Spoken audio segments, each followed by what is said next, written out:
Quando a gente pega dados do CDC dos Estados Unidos, que é o Centro de Controle de Doenças, de dezembro de 2021, a gente vê que tem 1 a cada 44 crianças de 8 anos que está no espectro autista.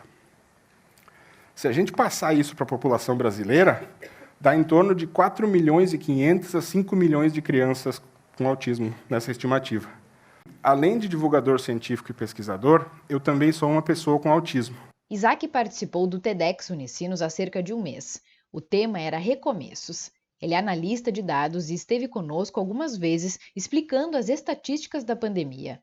As análises publicadas nas redes sociais ganharam projeção, e foi por ali que, em março deste ano, ele falou sobre o diagnóstico de autismo aos 35 anos. A descoberta veio após conversar com uma neuropsicóloga por meio de um projeto na empresa em que trabalhava. Ela nem falou o que era, ela disse, ó, que tu seria legal se tu fosse investigar, se tu fosse, sabe, ela me deu, tu autoriza, eu tenho uma profissional que eu conheço, eu posso te indicar, daí eu disse, claro, mas eu nem imaginei. Daí eu fui nessa psiquiatra, e daí várias conversas e tudo, na clínica e conversas, e daí que ela começou a dizer, olha, tudo tá, né, daí, porque não é um diagnóstico assim que dá para fazer com um exame de sangue, né? Eu teve que conversou muito com a minha esposa, com a minha família, né, e tudo isso, e aí, então, ela disse, ó, tem o diagnóstico, me deu o laudo, bom, e aí foi isso, sabe? Daí eu percebi que eu poderia ajudar as pessoas só contando a minha história.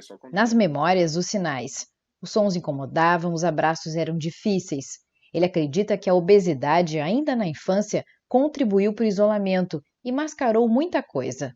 A precocidade das habilidades musicais de ler e escrever também passou despercebida. Eu lembro até hoje, quando eu tinha 3, 4 anos por aí, eu me lembro que eu estava lendo os gibis lá da Turma da Mônica, que era uma coisa que meu pai comprava para mim, eu tinha um monte, eu tentando ler, aí do nada eu comecei a ler. Assim, olha, isso aqui é isso que está escrito aqui? E daí minha mãe, sim, é isso aí mesmo. Eu disse, ó, eu tô lendo sozinho, com 3, 4 anos. Nada de, meus pais não falaram nada, acharam normal. Para Isaac, o diagnóstico veio mais tarde e a alfabetização muito cedo. Mas cada um que está no espectro tem uma história particular. Como você meu caderno. Betina está com 6 anos, alfabetizada. Para Margot, uma conquista muito comemorada. O diagnóstico de TEA foi cedo, com 1 aninho e meio. As primeiras palavras com 5 anos. Ela ainda tem as dificuldades de falar, de interagir, não pode com o barulho, né? E para a gente foi muito difícil imaginar que seria possível a alfabetização. E ela foi se superando, assim, a cada dia. A professora tem um grande valor nesse desenvolvimento. E eu aqui na base dos temas e da motivação, né? Tu consegue, tu vai. Quando eu tinha medo, ela também tinha. Quando eu soltei o medo, ela pôde ir. A principal pergunta, a maior preocupação realmente é: ele vai se alfabetizar, ele vai ler, ele vai escrever. E tudo isso é possível, né? Porque nós temos, assim, ó, autistas não verbais, né?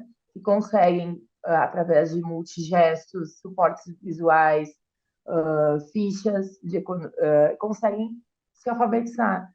Nem sempre um autista vai escrever ou vai ler, mas ele vai se alfabetizar.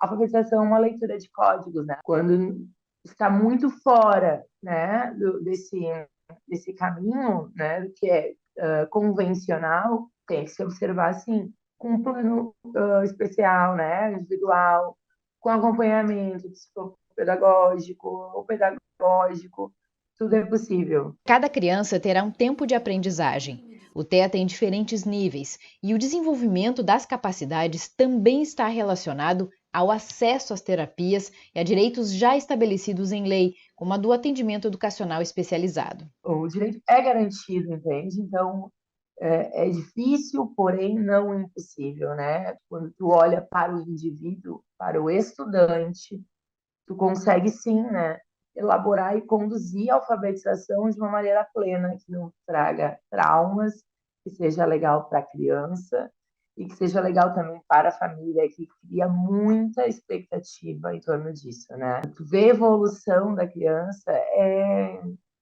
apaixonante. Ela está se superando. Essa é a palavra da minha vida em relação ao autismo. É um exercício diário de amar, de compreender, de se adaptar e o amor que traz, porque a gente aprende a amar todas as outras dificuldades, porque a gente entende, né? Se a minha filha passa por tudo isso, imagina todas as outras dificuldades.